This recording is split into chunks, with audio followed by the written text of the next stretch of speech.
This is the story of how a childhood friend who started working behind the counter at a Las Vegas pawn shop transformed himself into a multi-millionaire reality TV star. Austin Lee Russell, better known as Chumlee, has built a $5 million empire from what began as a minimum wage job helping out his best friend's family business. When Pawn Stars premiered on the History Channel in July 2009, nobody expected the employee nicknamed after a cartoon walrus to become the breakout star. Not Rick Harrison, the shop owner, not Corey Harrison, his childhood best friend who got him the job, and certainly not Chumlee himself, who was 21 years old when he started working at the Gold and Silver Pawn Shop in 2003, 6 years before cameras would make him famous. The nickname itself tells you something about how seriously people took Austin Russell back then. His friends called him Chumlee after Chumlee, the walrus character from the old animated series Tennessee Tuxedo. It wasn't meant as a compliment, but that nickname would eventually become a brand worth millions. Here's what makes Chumlee's story fascinating. In the pawn shop hierarchy, he started at the absolute bottom. Rick Harrison owned the shop, his son Corey was being groomed to take over the family business, and Richard Harrison, the old man, was the patriarch who'd founded everything. Chumlee was just the kid who'd been friends with Corey since childhood, hired to work behind the counter, test products, and do whatever odd jobs needed doing. The original concept for Pawn Stars didn't even include him as a major character. The show was supposed to focus on the Harrison family drama, with 3 generations working together, butting heads, and making deals. Chumlee was background noise, the employee who'd occasionally wander into frame. But something unexpected happened when the cameras started rolling. Viewers absolutely loved him.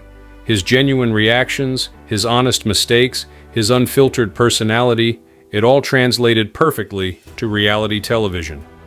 While the Harrisons played their roles as the knowledgeable experts and savvy businessmen, Chumlee became the everyman, the guy who said what the audience was thinking, who asked the questions they wanted to ask. "I'm not the sharpest tool in the shed, but I'm a fun tool," Chumlee once said, and that self-awareness became his superpower. In a show about expertise and negotiation, he carved out a niche as the lovable goofball who somehow always landed on his feet. The producers quickly noticed what was happening. Chumlee's screen time increased dramatically, and he went from background player to featured cast member. By 2010, just 1 year after the show premiered, he was already launching his own merchandise line. Think about that for a second. The employee who started at 21 making minimum wage was now selling t-shirts and bobbleheads with his face on them. This is where Chumlee proved he was much smarter than his on-screen persona suggested. While viewers saw him making mistakes, appraising items, or saying something silly, behind the scenes he was building a legitimate business empire. He understood something fundamental about reality TV fame, which is that it's not about being the smartest or the most skilled. It's about being memorable, and it's about creating a brand people connect with. The numbers really tell the story here. By the time Pawn Stars hit its stride, Chumlee was earning approximately $25,000 per episode.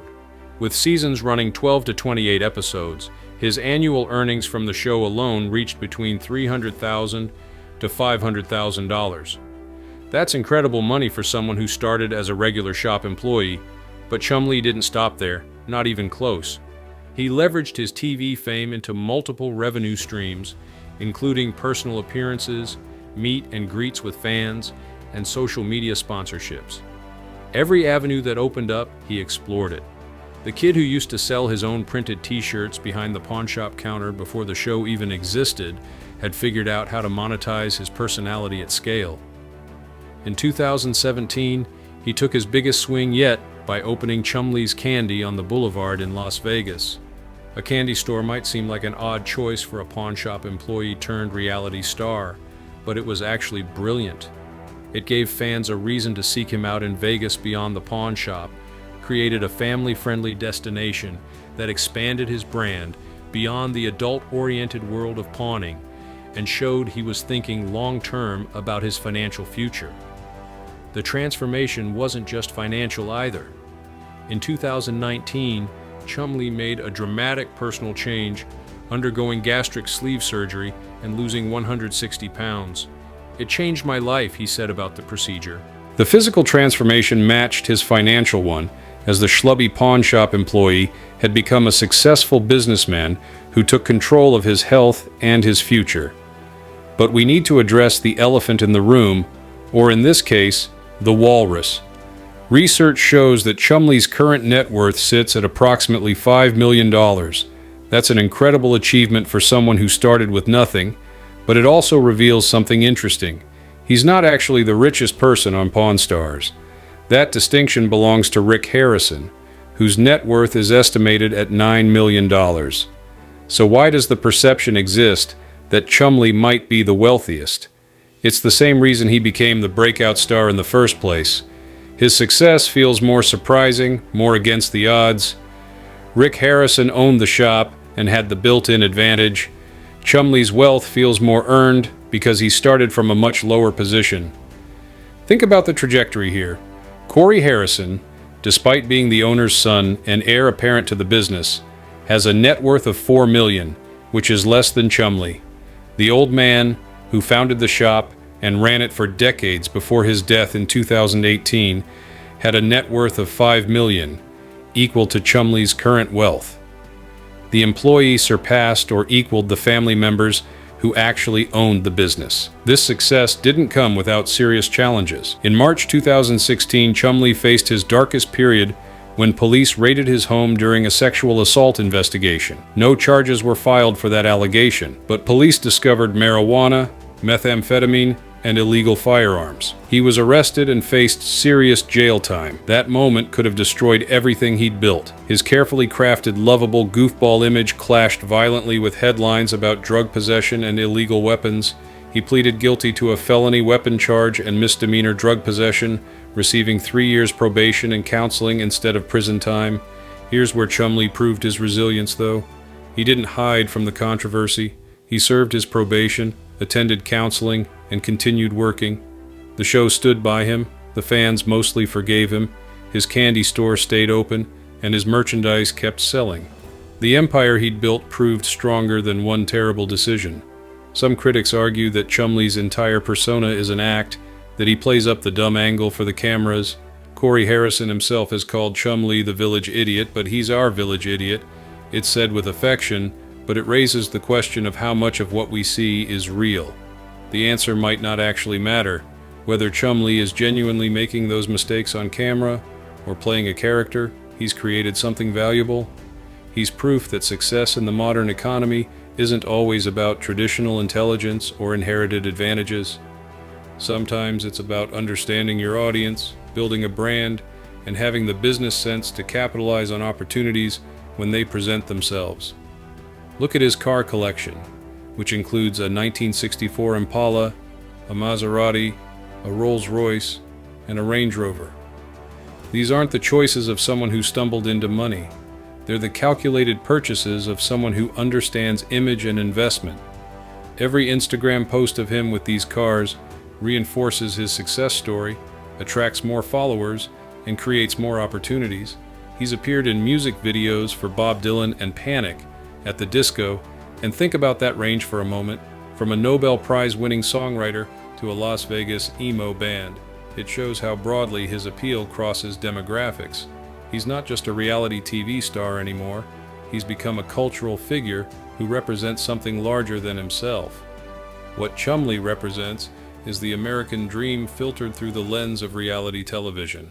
He didn't go to college, didn't have a trust fund, and didn't inherit a business. He had a childhood friend who got him a job, and he turned that single opportunity into millions. In an economy where traditional paths to wealth feel increasingly out of reach for regular people, Chumlee's story genuinely resonates. The show is now in its 22nd season as of 2024, and Chumlee remains a central figure. Every episode he appears in adds another $25,000 to his bank account. His candy store continues to operate on Las Vegas Boulevard. His merchandise still sells, and his social media following keeps growing. At 42 years old, He's built something that will likely sustain him for the rest of his life. But here's the most interesting part of Chumlee's financial story. He's done it all while maintaining his authenticity. Despite the wealth and despite the fame, he still comes across as the same guy who started working behind the counter in 2003.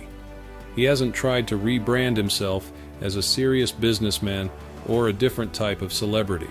He's still Chumlee, just a much wealthier version. This authenticity might be his greatest business asset. In an era where audiences can spot fake personalities immediately, where social media exposes any attempts at false image-making, Chumlee has remained consistently himself. That consistency has built trust with his fan base, and trust translates directly to sustained earning power. Consider how he's weathered changes that might have ended other careers.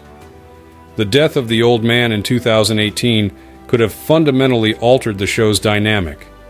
His own legal troubles could have made him unemployable. His dramatic weight loss could have changed how audiences perceived him. Through it all, he's adapted while staying true to his core appeal. The business model he's created is remarkably diversified for someone who started as a pawn shop employee. Television salary provides steady income. The candy store offers a physical business presence. Merchandise sales capitalize on his brand recognition. Personal appearances monetize his fame directly. And social media sponsorships tap into modern marketing streams. Each revenue source supports and reinforces the others.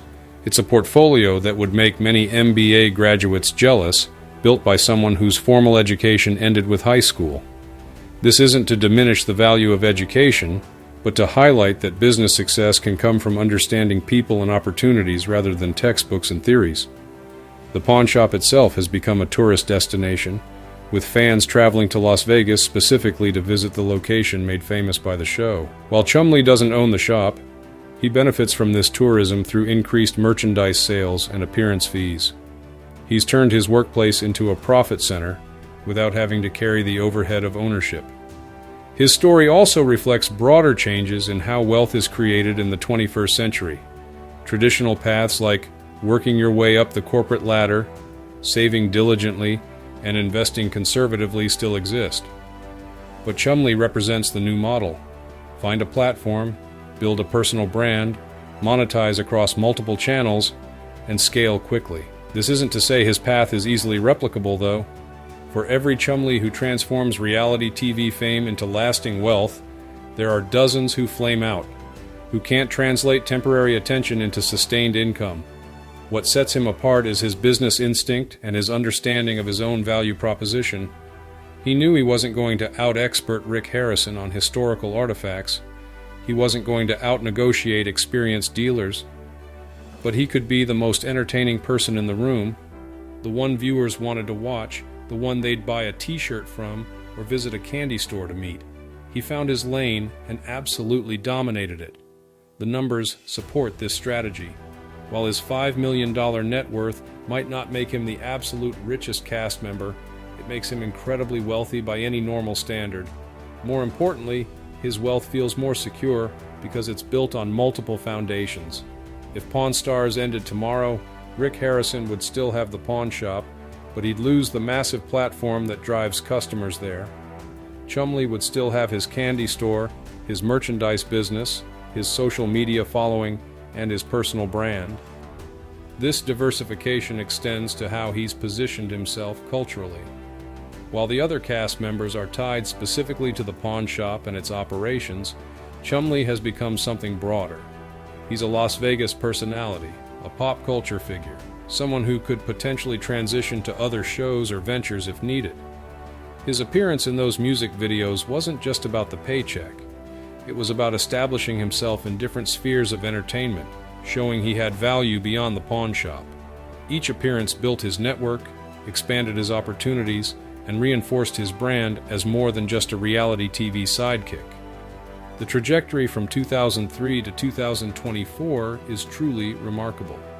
21 years from starting as a basic employee to becoming a millionaire multimedia personality.